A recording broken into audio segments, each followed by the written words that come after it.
Hello everyone. It's James again. And in today's video, I want to talk about something very important. It's where the narcissist abuser in your life is constantly calling you a liar, when they are, indeed, the real liar. And when they get you to work very hard, and to use all of your strength to prove an obvious truth.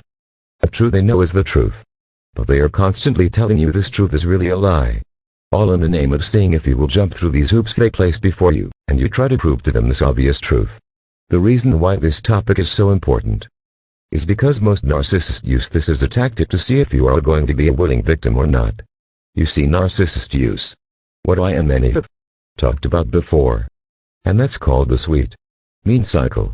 This is where the narcissist is all smiles in the beginning, and on their best behavior for the first several months, almost to the point of being perfect. Then they out of nowhere will get in an argument with you about nothing, calling you names. And usually all of this is over nothing, such as being 5 minutes late to pick them up for dinner. Or you didn't ask them if they wanted a cup of water when you went to the kitchen. Again, the arguments are usually over nothing big. But the narcissist makes it seem as if these are life and death matters. And then a few days later, after the dust has settled, they go back to being loving and nice as if nothing ever happened. You see, this is a grooming process to see if you will take abuse. Because a healthy person would say to themselves this isn't right, and leave, and never come back. But someone that is needy, or has been through this type of abuse as a child, is more likely to stay and give this person a second chance. You need to know, one of the things the narcissist will do during this mean phase of the sweet mean cycle is accuse you of being a liar about a variety of things. One thing they will put you on trial for is the amount you love this person. They will say, "You don't really love me. If you loved me you would do this and that. You are a liar. I know this person, and her boyfriend does this and that for her. And you can't do this and that for me, because you are a liar and a user. You say you love me but it's just lies." Now this narcissist knows darn well you've been good to them, and you care for them, and even love them.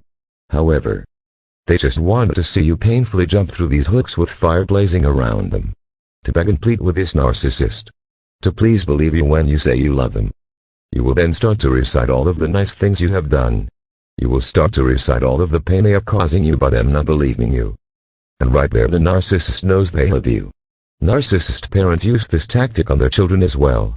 The narcissist pretty much gets a 2-for-1, or a 3-for-1. They not only get to feed off of your misery and pain that you are going through right at that moment, but they get to see what kind of willing victim you will be in the future. In addition, many feel this is also a way for the narcissist to project their wrong doing onto someone else. Because in all reality they are the liar. They are the user. They are the one that can't be trusted. They are the one that say they love you but really don't care about you at all. And they take that identity and place it upon you. So what are you to do when you are placed in such a situation where someone is going on and on about how you are a liar, when it's obvious what the truth is? And it's obvious they know what the truth is, and they are just putting you through unnecessary hell. Plain and simply walk away, and have nothing to do with this person again. Don't feed the monster, and don't show them you are going to be a willing victim in their screwed up life. You see, this is a hard one for many victims to get around. Because the worst thing to call a caring, sincere person is a liar. Because that makes them want to defend themselves. It makes them want to prove themselves. But what the victim doesn't realize is this person that is doing this to them is doing it on purpose. They are doing this because they know this person is honest and decent. Heck, they picked this person as a victim because they know they are honest and decent. They are only calling this honest and decent person a liar to hurt them, and to pull them deeper into the narcissist web, a place where no honest and decent person belongs. You have to understand, you don't owe everyone on planet Earth an explanation, otherwise you would spend your entire lifetime explaining your existence to a bunch of bad people that don't care about you, and just want you to run around chasing your tail so you run out of life energy and die. So this isn't to say to not defend yourself, and to not stand up for what's right, but rather know when someone is putting you on trial just to see you run around trying to prove your goodness to a bad person. And if that's what's happening, you don't owe them an explanation. You cut your losses and you move on. Because you see, this is where the victim is their own worst enemy. And the victim stays in this bad situation when all of the signs say run. You see, a good person that cares about you would never put you through such turmoil and hardship. If someone does this to you, they are showing you very clearly. They are a wolf in sheep's clothing. And it's time to stop playing their game.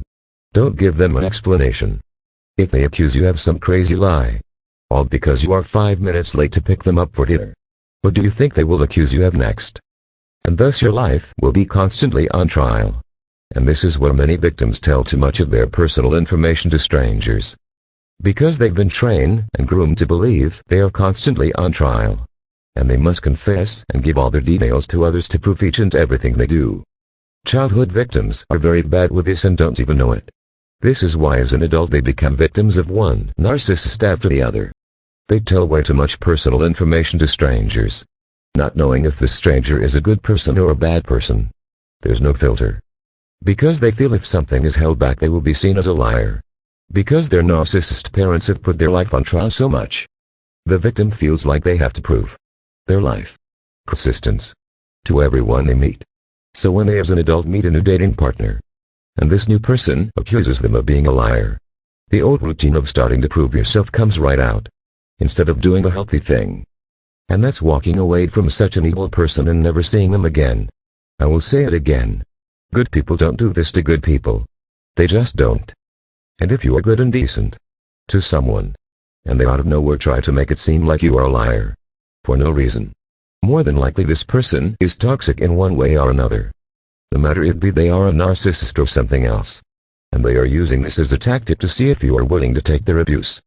And by willingly jumping through this person's hoops to prove a truth this person already knows, you have just given this person permission to abuse you. Literally. And you will spend a lifetime walking on eggshells, feeling as if your life is on trial. This is all part of the sweet mean cycle and the tactics narcissists use to abuse their victims.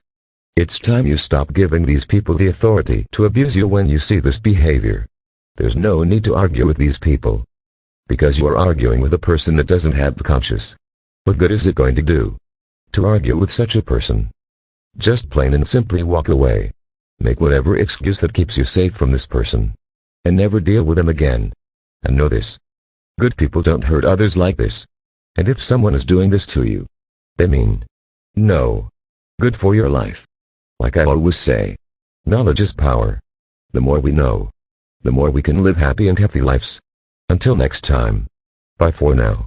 And be good to yourself.